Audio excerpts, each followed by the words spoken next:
ಇನ್ನು ಕ್ಯಾನ್ಸರ್ನಿಂದ ಬಳಲ್ತಾ ಇದ್ದ ಹರೀಶ್ ರಾಯ್ ಅವರು ನಿಧನರಾಗಿದ್ದಾರೆ. ಬಾರದ ಲೋಕಕ್ಕೆ ತೆರಳಿದ್ದಾರೆ.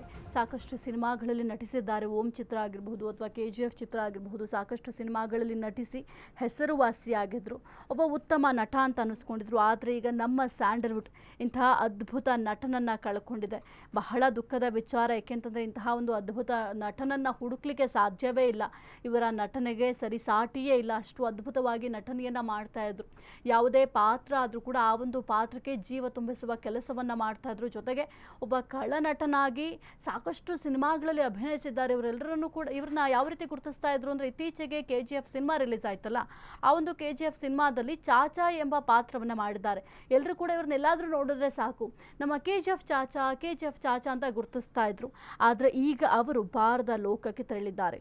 ಎಸ್ ಕುರಿತು ಮಾತನಾಡಲಿಕ್ಕೆ ದೂರವಾಣಿ ಸಂಪರ್ಕದಲ್ಲಿ ನಟರಾದಂತಹ ಅನಿರುದ್ಧ್ ಅವರಿದ್ದಾರೆ. ಸರ್, ನಿಜಕ್ಕೂ ಕೂಡ ಬಹಳ ಬೇಸರ ಆಗುತ್ತೆ. ಹರೀಶ್ ರಾಯ್ ಅವರು ಇವತ್ತು ನಮ್ಮ ಜೊತೆ ಇಲ್ಲ. ನಿಮ್ಮ ಮತ್ತೆ ಅವರ ಒಡನಾಟ ಯಾವ ರೀತಿ ಇರ್ತಿತ್ತು ಸರ್? ನಾನು ಒಂದೆರಡು ಬಾರಿ ಭೇಟಿ ಮಾಡಿದ್ದೀನಿ ಅಷ್ಟೇ ಅವರನ್ನ. ಆದ್ರೆ ಸಿನಿಮಾ ಮೂಲಕ ಪರಿಚಯ ಜಾಸ್ತಿ. ಅವರ ಪಾತ್ರಗಳನ್ನ ನಾನು ತುಂಬಾ ಮೆಚ್ಚಿದ್ದೀನಿ.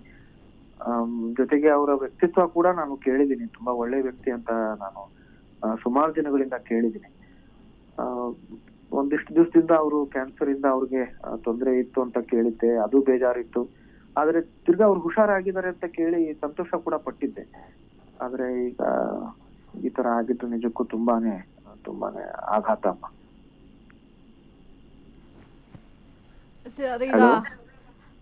ಅವರಿಗೆ ಹುಷಾರಿಲ್ಲದಂತಹ ಸಂದರ್ಭದಲ್ಲಿ ನೀವೇನಾದರೂ ಹೋಗಿ ಮಾತನಾಡಿಸೋ ಪ್ರಯತ್ನ ಏನಾದರೂ ಮಾಡಿದ್ರಾ? ಯಾಕೆಂದರೆ 2-3 ಬಾರಿ ಮಾತ್ರ ಅವ್ರನ್ನ ಭೇಟಿಯಾಗಿದ್ದೆ ಅಂತ ಹೇಳಿದ್ರೆ. ಯಾಕೆಂದರೆ ಎಷ್ಟೋ ಜನ ಹೇಳ್ತಾರೆ ಅವರ ವ್ಯಕ್ತಿತ್ವ ಬಹಳ ಒಂದು ಒಳ್ಳೆಯ ವ್ಯಕ್ತಿತ್ವವನ್ನು ಹೊಂದಿದ್ರು. ಹೌದು ಇಲ್ಲಮ್ಮ, ನನ್ಗೆ ಅವತ್ತು ಅಂದ್ರೆ ಆಗಿಲ್ಲ, ಅವ್ರನ್ನ ಭೇಟಿ ಮಾಡೋದಕ್ಕಾಗಿಲ್ಲ. ಹಾಗಾಗಿ ಭೇಟಿ ಮಾಡ್ಲಿಲ್ಲ. ಆದ್ರೆ ಈಗ ನನಗೆ ತುಂಬಾ ಅದಂತೂ ಬೇಜಾರಾಗ್ತಿದೆ ಅಮ್ಮ, ತುಂಬಾನೇ ಬೇಜಾರಾಗ್ತಿದೆ ಅಮ್ಮ. ನಮ್ಮ ಸ್ಯಾಂಡಲ್ವುಡ್ ಒಬ್ಬ ಒಂದು ಅದ್ಭುತ ನಟನನ್ನ ಕಳ್ಕೊಂಡಿದೆ. ಸ್ಯಾಂಡಲ್ವುಡ್ ಕೂಡ ಇದು ತುಂಬಲಾರದ ನಷ್ಟ ಅಂತಾನೆ ಹೇಳಬಹುದು. ಯಾಕೆಂತಂದ್ರೆ ಅವರ ಪಾತ್ರಗಳನ್ನ ಗುರುತಿಸ್ತಾ ಇದ್ರು ಜನ. ಅಷ್ಟರ ಮಟ್ಟಿಗೆ ಖ್ಯಾತಿಯನ್ನ ಗಳಿಸಿದ್ರು ಅವರು. ಹೌದಮ್ಮ. ನಾನು ಆಗ್ಲಿ ಹೇಳದ್ನಲ್ಲಮ್ಮ, ತುಂಬಾನೇ ಇಷ್ಟಪಟ್ಟಿದ್ದೀನಿ ಅವರ ಪಾತ್ರ ನಿರ್ವಹಣೆನ.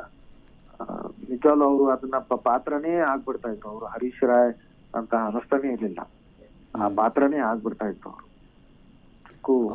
ನಿಜಕ್ಕೂ ತುಂಬಾ ಇದು ದುರಂತ ಅಮ್ಮ. Okay sir, thank you sir. Ashwavega news ಜೊತೆ ಮಾತನಾಡ್ತೀನಿ.